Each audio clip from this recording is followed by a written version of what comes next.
Dun sa tanong niyo po kung ilan yung edad. Itong Lacanwan, as early as, kung nagmamadali ka talaga, as early as 7 months. Pwede na. Pwede na. Okay. Pero kami, may mga data kami. Ito, nasa 10 and a half months ito. Naitanim to nung mga January, mga last week, nandun sa record, mga last week ng January. Or second week. Ito. So nasa 10 months going to 11 months. Going to 11 months. Okay. Then maganda na yung starch content. Then sa size, okay na rin.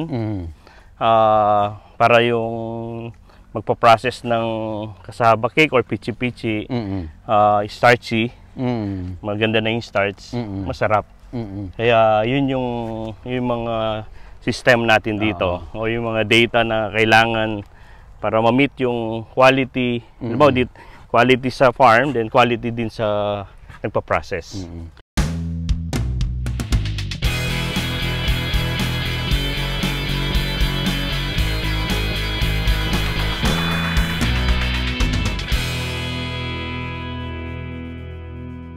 Available na po ang agribusiness merch sa Shopee. Ang link nasa description box. Medyo matagal-tagal ho natin hinintay, but finally na-reach natin yung 1 million subscribers dito sa Agribusiness How It Works. Kaya meron tayong win a trip to Vietnam, all expense paid. Open to all farmers, gawa lang kayo ng 1-minute video at sabihin bakit kayo ang kailangan manalo.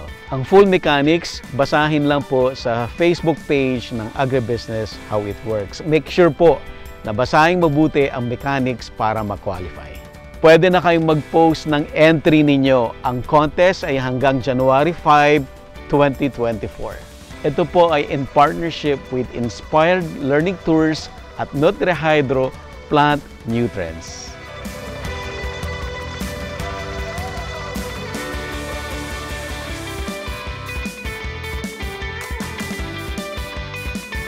Doc, may specific na oras ba ng pag-harvest at bakit? Yung let's say in the day, sa isang araw, anong oras yung ideal? Ideal talaga, no? Early morning. Early morning. Dahil honestly, medyo ito nga, nagdo-document po tayo, medyo na late na po tayo, kaya pinawisan na rin. As early as 5 AM nandito na. Then matatapos yan ng mga 7 to 8 AM. Nakasakay na sa truck, then isisilong yan sa malamig na area. No? Then diretso na yan sa planta. So for today, kay Attorney Kaloy ng Don Benitos, medyo na late yung delivery kasi pinagbigyan ako ni Doc Richard na mag-shoot muna. Okay, but ideally talagang early in the morning. Yes, para early. Pati rin sa mga tao. Ano rin, para presko rin sila. Oo. Alam naman natin, lahat okay. Early morning, madaling magbunot, walang ganong init. Then, ganado pa yung mga... Kasi tignan mo yung mga worker natin, may mga senior citizen na rin. May matatanda, iniiwasan din natin yung ano. Ay, inaawat ko nga, gusto lang talaga nila magtrabaho sa atin or mag-harvest dun sa field. Masaya raw sila dun sa ginagawa nila. Gaya ni Sir Yan, tignan mo kung paano sila ito, inihiwalay niya inihiwalay. May technique din ba yan, Doc? Ayan, ginagamitan lang ng sharp, yung bolo. Para yung woody part hindi maisama. Maisama. Ayun. Kaya kung makita mo kanina dun sa binuhat natin, yun yung binuhat natin nasa 20 kilos up yun 20 kilos. Kaya ang isang hektarya nasa 10,000 plant yung density or yung population niya. Okay. Ako ang harvest mo ako ang target ko lang sa isang puno mga minimum mo 4 kilos lang. 4 kilos. This is more than kasi more than 10 pa yata yan. More than 10 kung siyempre pag magko-compute ka dun sa mababa. Dun sa mababa para conservative. Baga kung sa yabang, wag kang magyabang sa baba lang, bumagsak ka man. Hindi masakit. Kaya play safe. Pero by God grace, yan, tingnan niyo po yung bountiful harvest natin. Patunay talagang napakabait ng Panginoon. Diyan pa lang makikita mo na yung kabutihan niya. No, dahil alam siguro niya marami tayong natutulungan. Then maging daluyan ng pagpapala sa iba. Hindi lang dito sa pagpa-farming at sa ibang bagay, ganun din. Okay, Doc, sa isang hektarya, ilan ang mag-harvest nito? Ilan tao? Dito ang i-harvest namin ngayon, mga nasa 100 doon sa ano namin, mga almost 200 sacks. 200 sacks ang kailangan naming i-deliver sa maghapon. So ang i-harvest base doon sa order. Base sa mga siguro kung 200 sacks, mga nasa 70 kilos ang average yan. Pero yan, mga nasa 72, 73 kilos yan. So more or less ilang tons yun? Mga 14 tons. 14 tons sa maghapon. Yan yung mga kailangan nating ma-serve sa araw na to. Sa isang tao, kayang bunutin yung 1 ton. Isang tao? Isang tao. Gaya niyan, ilan kayo ngayon? 17 ba kayo? 17. So 17 tons. Yeah, divide 17 pero 14 lang yung bubunutin. Yan, ang bayad ko sa kanila per sako. Per sako. Ayan. So fair 'yon. Fair yung laban. Nasa kanila rather than yung per day. Per day. Kung maganda yung productivity nila, maganda rin yung result na tatanggapin din nila. Doc, doon sa case ng mga food processor kagaya ni Don Benitos, Kasaba Cake, crucial na hinarvest ngayon, in an hour nandun sa planta, nagpa-process sila. What about yung other market? Let's say for example, yung sa palengke. Oo, sa palengke ganun din. Ganun din? Oo. Kasi ngayon, alam mo naman ang kasaba ngayon na baligtad nga ngayon eh. Dati yung kumakain ng kasaba, mahirap. Hirap. Para yung kanta, ang kawawang kaupoy, puro kamuting kahoy ang kinakain. Tinatanong ko yung mga suki ko, yung mga binibigyan namin, yung mga retailer. Sir, alam nyo ba yung mga bumibili sa amin ngayon? Puro di kotse, mayayaman na. O kaya magpapa-order sa may kliyente ako na araw-araw bumibili sa amin. Hindi lang yun, nagbibigay pa ng tip, sabi niya. Yun yung nakapagpagaling sa akin. Ganun yung mga term nila, sayo ng puso. Ibig sabihin, especially mga diabetic. Alam naman natin, low glycemic. Even dun sa bahay, nakita mo kung ano yung diet namin. Yung rice na may kasaba. At masarap. Yes, masarap. Yan. Parang kanin na may ulam pa. Naliban doon, yung problem natin sa bigas. Na mabawasan. Yung yung magmimix lang tayo ng bigas plus kasaba. Try nyo po. Guaranteed na masarap at masustansya. Doc, bakit nila nilalagyan ng dahon ng kasaba yung top? Ayan yung basihan kung yung kasaba mo fresh. Kasi pagdating kay palengke, pag yan tuyot na, ibig sabihin hindi bago yung kasaba mo. Mga kahapon or nung isang araw pa.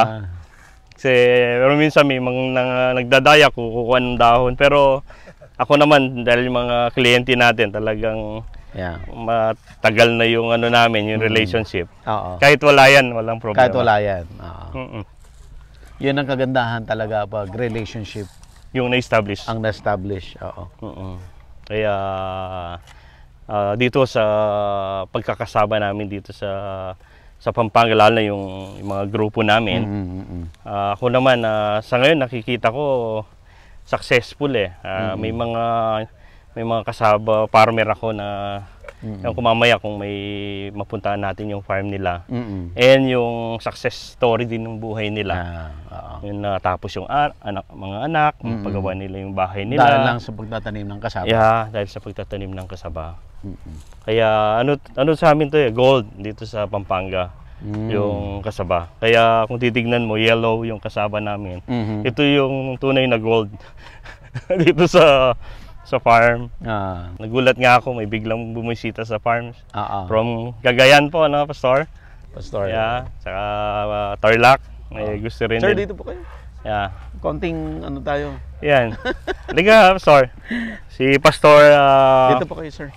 Ano surname mo kasi, Pastor? Pastor Ferdinand. Pastor Ferdinand.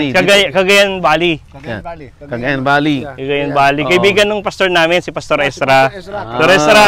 So, may bisita ako. Kaibigan mo. Bakit po kayo dumalaw? Nakalayo-layo ng Pampanga to Cagayan? Unang-una kasi, sir, nakita ko na talagang doon sa pagpapanood ng mga vlog ay nakita ko na mas productive talaga ito. Less ang pag-aalaga, hindi magastos, madaling itanim, madaling kupunuhin. Okay. So, lilim muna tayo kung Biri mo, konti lang yung na-harvest, pero nakuha na yung requirement na kailangan. Square meter, mga ano lang to? Square meter lang to, mga 200. 150. Wala. Wala pa. Mga 150. 150 square meter lang yung hinarvest for today. Dito lang. Sa area na to. Pero kanina, katatapos namin sa kabila, ano yan mga 3 hectares yung harvest namin doon. Medyo hindi lang yung kalsada, traktora yung mga dumadaan. Ay bukas tutuloy na to. Ano pa to, dinamo pa kami dahil matindi yung ulan namin naabutan nitong taon na to. Kalaban namin dito yung weeds. Pero ang kasaba, mapalaki mo siya. Wala na, hindi na problema yun. Hindi na problema. Survive na. Lalaki. Kaya tuwang-tuwa si Kaloy, si attorney. Kami ng mga tao niya, Sir, kay Torno na lang, mabilis kaming matapos yung target namin. Buong ganun. Yung target namin, yung recovery. Panalo sila. Hello, sir. Direct. Sabi ko kay ma'am. Yung maming salamin. Tambabo. Kapa, sir. Malapit sa Pinas. Sige, sir. Dapat maybe next. Sige, tanda. Next year, okay. Meron kaming 1,000 hectares na pwedeng taniman natin ng sari-sari. Mga indigenous area. Si Pastor, mga IPs yung hawak niya dun sa... Tapas po, no? Tapas. Pumunta na siya dun, no? Sa lugar namin. Mga indigenous area. Pero next year kita invite. Ganitong panahon din siguro. Next year. Allow me to prepare and plant. Yes. Yan ang kaya niya. So, praise God, ano? 4 na hectares ang nakaprepare ko. Galing po. Ayan. Pwede naman ito mo, bagyan mo lang yun eh. O kailangan niya. Tingnan mo muna yung moisture. Or kuha ka mamaya ng cuttings. Tanim mo, mga 1 week makikita mo nito. Mga cuttings ka rin. Try mo. Ano yan, maging scientista. Na alam ko, yung Israel, yung lupa nila, hindi naman ganun kaganda, pero paano sila binibless ni Lord? Naging productive. Sinasabi mo kay ma'am kanina, Sir Buddy, you see, if the government will really help us, DA per se, assist the farmers, hindi yung parang paliit-liit na. Hindi po, ano na lang, bigyan na lang ng access sa loan na mababang interest or walang interest. Halimbawa, ako, totoo niyan, kung titignan mo, dapat large, yung mga average or large scale, yun yung bigyan din ng, maliban sa maliliit, bigyan din ng priority. Ito yung gaya sa amin or yung sa grupo, yung mga binibigyan namin ng trabaho. Alam mo, yung mga kalalakihan nagbubunot, yung mga nanay sa ibang nagbabalat. Then may oras pa sila sa pamilya. Then sa isang barangay iikot eh. Halimbawa, kumita si kuya, may bibili ng bigas, bibili ng ano yung kailangan niya sa maghapon. Yung nagtitinda, kikita, pag kumita lahat yan, yung anak nila, mapapaaral nila. Iikot, gaganda yung ekonomiya natin. Walang, yun ang tuloy-tuloy. Kaya kailangan natin ng bawat isa. Kaya ako as a farmer, Actually, pwede naman akong mag-mechanize kung talagang lagi yung kinukonsider. Pero yung pag sa traktora, yung mahirap na gawain, dinadaan ko yan sa sa mga makinarya. Dapat sir, makita ni BBM ito. Bali, sir, yung discussion natin ay not criticizing the government, but sinasabi lang ano yung totoong pangangailangan ng mga farmers. Saka ito, itong cassava industry, kamukha nung sinabi ko nga kanina. Kasi kami, pastor, ginagawa na namin sa bahay matagal na. Even kila Inang, hindi naman sa nagtitipid. Pero kasi dati pag yung kanta ng Kawawang Cowboy, puro kamoting kahoy. Hindi. Ngayon, yung kumakain ng cassava ngayon, pagkain ng mga mayayaman. Kasi cassava cake sir. Oliba, hindi lang. Pag health conscious ka, cassava. Tama. Ito po yung isa sa mga pag-asa po ng bayan natin, ng bayang Pilipinas.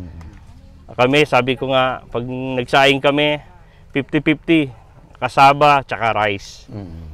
Nakatipid na. Ngayon, may krisis po tayo sa bigas. Aluan nyo po ng cassava. Maliban sa, paulit-ulit ko po sinasabi, maliban sa mura, masustansya. At may magandang benepisyo po sa katawan. Ayan. Saan sir, convince ka sir na magtanim ng cassava? Kaya nga pumunta rin dahil sabi ko, kilala ko yung cassava king na Cassava king. Kasi pinapanood ko na sila Timing din. Ang maganda kay Direk kasi kahit saan mayroong pangailangan para ma-introduce sa public. Especially food production. Food production. Which is ang ating problema sa bansa talaga. Food security. Food security. Ito, halimbawa bagyo, putulin mo lang yung stem, nandyan pa rin si tubers. Tama. Gusto mong hindi ka mukha ng other crops, may expiry Ito, may expiry rin, pero ang tagal. Kung iluluto mo, yun lang bubunutin mo. Tama. Diba? Kung ayaw mo pang harvest yan, dyan ka muna. Nakapagtanim na nga ako ng kalahating hektarya sir sa bundok. Pinuntahan niya, nagdala ako, himungi ako sa kanya ng 12 sacks na Planting materials. So, it could plant maybe 3 to 4 hectares or 3 hectares or more. 3 hectares or more. Yan. So, kaya sabi niya, huwag mo munang harvestin sa next year na. Next year, mga January, February. Okay. So, bigyan ko pa raw ng mga 1 month. Lalaki pa. Sayang. Malit pa Ilang tuber houses ang hektarya? Pantanim. Yung ano po ang plant distance po kasi natin dito, 1 by 1 meter by 1 meter. Ngayon medyo magluluwag kami dahil yung pangiling up and off bearing, maliit na traktora na. Kailangan at least may 9,000 to 10,000 plant density. Yun po yung para mapataas yung yield. Pwede naman dagdagan pero yung yield maliliit. Naka-design for mechanization yung So hindi ko kayo intercropping? Hindi na po. Halimbawa ito, after cassava, intercrop naman, sweet potato or peanut. Pero yung in-between niya habang lumalaki? Wala po. Cassava alone na. Hindi mo maalagaan kasi naman. Hindi mo maalagaan. Pero pwede naman. So ito na po yan. Ikakarga na lang natin ng harvest dito. And then tutuloy na sa planta ng Don Benito. Don Benito.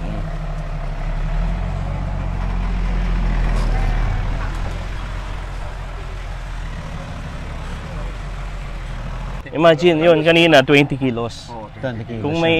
Kung talagang 1 hektarya, tutukan mo lang mapaganon mo.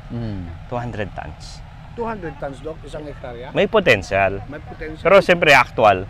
Ako 40. Napanood ko yung vlog mo Yung isang farmer mo, umani ng 55 tons, right? Yeah. Yes. 55 tons, sabi niya, sa hektarya. Isipin mo, 10 pesos, that is 550,000. Kinopya, sabi ko, Kuya Dante, kopyahin mo na lang yung ginagawa ko. Yun yung marami kaming ganon. Kaya yung grupo, 55 tons? Yung mga farmer natin. Wow. Yun yung mga success story. Na ngayon, nagdagdag sila ng area. Ang kagandahan dito, lahat ng nagkakasaba industry, halos magkakaibigan, tulungan, walang nilahan. Kumbaga kung may mga may mga technology or maganda kami, sinishare din namin. Halimbawa ako, yung gusto ko magandang starch content, yun ang ibibigay ko sa kanya. Para pag nagluto, masarap yung kasaba. Alam mo ba, Sir Buddy, dahil sa inspiration sa kanya, dahil gusto ko mag-produce ito, naglabas ako ng sariling traktora. Ngayon yung ginagamit sa bundok. Oh, praise God. Naglabas ako ng 50 horsepower na Sonalica. Sonalica, galing kay ano? Sir, RBA. RBA. Kay RBA. Oo. Danga Pangeles. Ang kaibigan ni... Okay. Imagine, no? Ang daming natutulungan. So yung ano, kasi sa mga farmers kung ano yung parang okay na okay, kagad-agad sila lahat kino-convert lahat yung mga farm nila sa... Hindi na, dapat may ano ka, may plan. Plan talaga, ang ano yan, kahit sa laro, basketball man, may plano. Kahit ako sa buhay ko, talagang nakita ko kung hindi ko pinlano sa pag-guide din ng Panginoon. Kasi, halimbawa, yung first, hanggang 20 years old or 22, mag-aaral ka dyan eh. Or gusto mo mag-masteral. After nun, papasok ka. Pwede kang makipagtrabaho, pwede ka. Normal lang yung minsan sa negosyo, babagsak. Pero importante, hindi ka titigil. Doon ka natututo. Then, pagdating ng 30 years old, or let's say hanggang 35, pero 35 pataas, marami ka ng experience, kakilala, or yun nga, connection, network, unti-unti, pwede doon ka na. Kaya, ganun din sa pagpa-farming. Ano yan? Ipaplano. Hindi yung gusto ko nito, gagawin ko. Kaya maraming farmer na failure din. Na napapaso. Mali yung...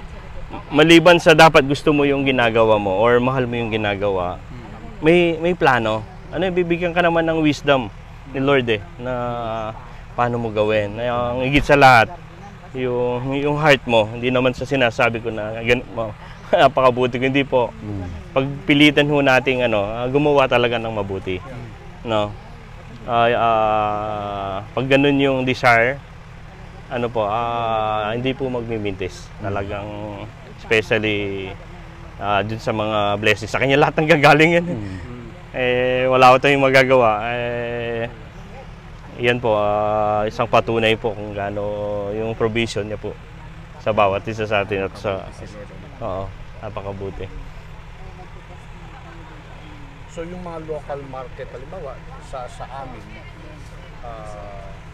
kailangan ko ba mag-create ng market? Tingnan niyo kung start niyo po sa farm niyo, Pastor. Pag nakita, ganito yan, Pilipino, pag nakita, kokopya eh. Hirap nung, ganito gawin mo. Pag bumagsak, ikaw sisisihin. Ano bang pinakamalaking palengke doon? Tugigaraw. Tugigaraw. Tingnan niyo po siya nanggagaling ang kasaba sa Tugigaraw. Tuloy Isabela mayroon na. Isabela or Pangasinan. Meron din may market mo na yan. May mga maliban, BMEG, marami yan. Pero marami, itong kahit sabi nga doon sa kahit gaano karami, may bibili. Ayun pala yung corn namin na ginagawang silage, palabas na siya. Pakain po sa kambing tsaka sa baka. Fertilizer. Oo, napakalaking ng fertilizer. Ang fertilizer kasi dapat may organic, inorganic, then yung split yung fertilization. Malaking kino-consume na nutrition or abono na ginagamit nito, yung potassium plus konting nutrient or nitrogen. Pag mataas ang nitrogen mo, baka mag-sacrifice yung tubers, pupunta sa stalks. Kaya balance lang kung kumbaga parang pag pinapakain mo, unti-unti, yun ang isa sa mga ginagawa namin dito para ma-reach yung mataas na harvest. Maliban sa mga yung tatlong nitrogen, konting phosphorus, tsaka potassium, mga micro, yung mga elements, yun yung mga kailangan, especially calcium, molybdenum, zinc, boron. Kailangan yan eh. Nag-apply din kami ng foliar pala. No, foliar. Especially lalo na pag yung papasok na yung dry season. Ilang beses sir? Na yung yan, yung sa pagpo-foliar, twice or thrice pwede na. Pero pag kasi ang maraming foliar ngayon, mataas sa nitrogen. Baka pumunta lang sa leaves. Ma-sacrifice yung tubers. Pupunta lang sa stalks. Pag binagyo, bagsak. Mahina, konti yung laman. Kaya dapat balance lahat. Parang sa atin, pagkakain ka hindi puro bigas, may ulam, may vitamins, may konting fats. Para yung timing ho? Timing depende sa area. Dito sa area namin sa Pampanga, yung first quarter ng taon, like January, February, yan ang best time na magtanim. Kaya ngayon, December, pagla-land prep yung ginagawa po namin. Ito, pagla-land prep talaga. Problema sa amin, tagpunan sa buwan na yun. December, January. Ang pinaka-best, parang Isabela po kayo. No, malapit. Ang Isabela nagtatanim po ng May, June. May June. Tignan nyo po yung sa pattern po na yon. And yung pagtatanim po doon, alam ko vertical yung method ng pagtatanim. Kaya try nyo muna po sa maliit. Okay. So parang organic din ito sir? Sabihin natin less chemicals dahil wala kaming spray na insecticide or pesticide or herbicide. Then yung paglalagay namin ng abono, yung actually inorganic at organic mix po yan eh. Yung unang first quarter ng taon ng life nila doon na apply, then yung third yung 60 to 70% nung stage nila wala na. Kaya kung titignan mo, organically in nature or less chemicals po. Kaya kung chichikin sa residue, wala na. Kaya even sa yung pang-export po, yan, ang kasama ng gagaling sa Central Luzon, first class po siya sa kasama or sa export. Kaya yung mga Asian store sa US or makikita mo yung graded kasaba, halos nanggagaling po dito sa area po natin. Yung produce po na yon. Yung mga exporter po, kami po, sinusupplyan po natin. Or dito po sila sa mga grupo ng mga farmer po dito sa Pampanga. May ano pa tayo dito, direct? Wala na. Okay na ako dito, sir. Okay, tara. Lunch na tayo. Doon sa Florida po tayo. Okay. Okay. Ali, tuloy kayo. Na? Lubao. Bala akong magdala kayong kay. Sofia, kunin mo naman number ni Pastor. At kukulitin natin siya para papuntahin tayo sa farm niya. 0969 323 0223. Meron ka, tingnan mo. Nagkausap na ba tayo, sir? Binessage kita, busy ka, di ka sumasagot eh. Sorry. Paki-ano mo kayo, sir, Kappa Starlock, para matandaan ko. Sir, kunin ko rin. Pastor, kunin ko rin yung number. Pag-isabihan, nakapakanundi taking kayo. Sige, tukin mo na lang ka rin. Ang ano ko talaga yung planting materials. Planting materials na Adi na muna yan dito, makanano. Para masubok. Makanano ko Anyway, bisali. mga kukonsulta ko na. Gusto mong dalhin na po to? Oo. Pang planting material talaga to, sir. Lalo nakita ko ngayon ang ano niya, ibang-iba yung mga ilang gusto niyo po, sir? Yung kasya doon sa sakyan? Nag-slim ka, sir. Ako?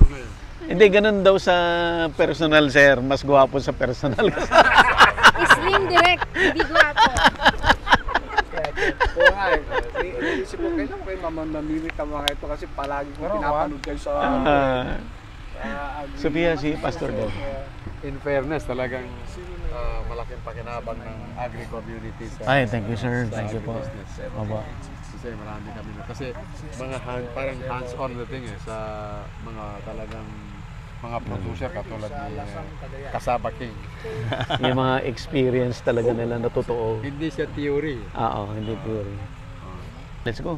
Okay, come on. Thank you very much. Nice Opo, meeting napon. you. Yes, sir. Hindi accident ito. Apo. Kining guy, king Porak, sir. Ating kami tinturan. Sagutin mo ha. Salamat, sir, sa suporta. Sir, balikan nyo na lang po mamaya. Lagi ko ikaw bumalik. Balikan nyo yung mamaya. Ready. Kain muna tayo. Kayo kumain muna kayo. Sama. Ay, RBA. Hello, sir. Ay, hello po. RBA ito oh. Oo. Attorney. Pastor, binigyan ako ng zero interest. Ba't ako 15? Wala talaga kasi ako na-contribute. Hindi, biro lang. Hindi, malaking tulong to sa mga sa mga grupo naming mga farmer dito. Mengilwal ko sunali ka kapas. Nanay po nag-isip. Ano pong pangalan nila? Pastor Paul Medrano. Sige po. Si anong pangalan ng Si Sir Alan David si po. Alan. Kilala ako ni Sir Alan. Ngayon. Hotel kamuti ko yan ako to. Kapon pa po kayo. Opo, kapon Doon pa. sa likod ng itong mga ragol. RBA. Palati mo, pangkahe, pangluto mo. Pabagot ka ta. Ay, Hello, sir. Hello po. Sakot bili kay Kimpi. pamagutse pastor na. Sabi niya kapon Pamuti, pamagutse. Bili may Sabi ko nga, sir, pupunta Hindi na kami siguro sasama sa inyo. Hintayin ko na lang ito. Ganon. Kunin ko na lang yung Number. niya. Ganon. Thank you. Sige po. Pero, kakain muna sana kayo. Hindi, matagal-tagal to. Bes yan. Nakita mo, tansya ko 28 kilos to eh. Yung laman niya kanina. Ah. Ha? Sa garden ko. 1, 2, 3, 5 limang cuttings yan. Alam ko yan Laging mayroong kwan yan souvenir. Yung garden ko nga, sir, hindi ko na alam kung saan ko ilalagay eh. So, yung Lahat may garden- kwento yun. Naarawan. May araw naman pero kulang eh. Pero ang isa sa pinakagusto kong na-vlog mo yung sa lemon battle brass. Dapat yun ipapagay. Sir. Lemon. Battle brass. Pang ano, yung ano yun, pang extract mo yung oil. lemon Yung battle oil, brass. attracted yung insect. So pang trap, yung 'di ba may chemical na trap, yun yung alternative mo na organic. Fruit fly. Ang bilis. Ganda nun, sir.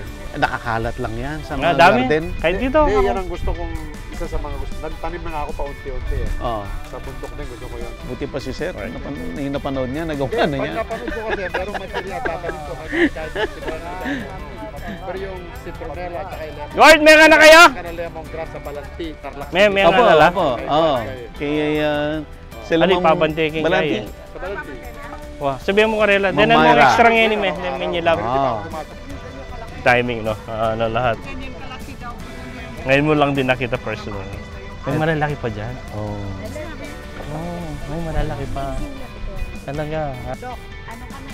Dalawang oras pa mula doon sa Pilipinas. Opo. Malapit na ako kayo doon sa dulo. Pwede ka na duman ng Ilocos. Actually, yun na yung daan ng papuntang Ilocos, sir. Kaya lang Ilocos hindi kami na. madadaanan dahil from highway hanggang doon sa amin, sa bayan ay 12 kilometers.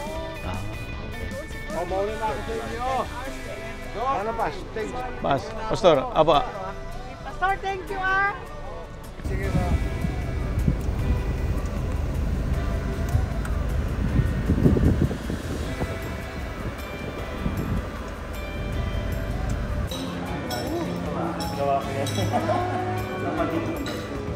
Sir, ang ganda.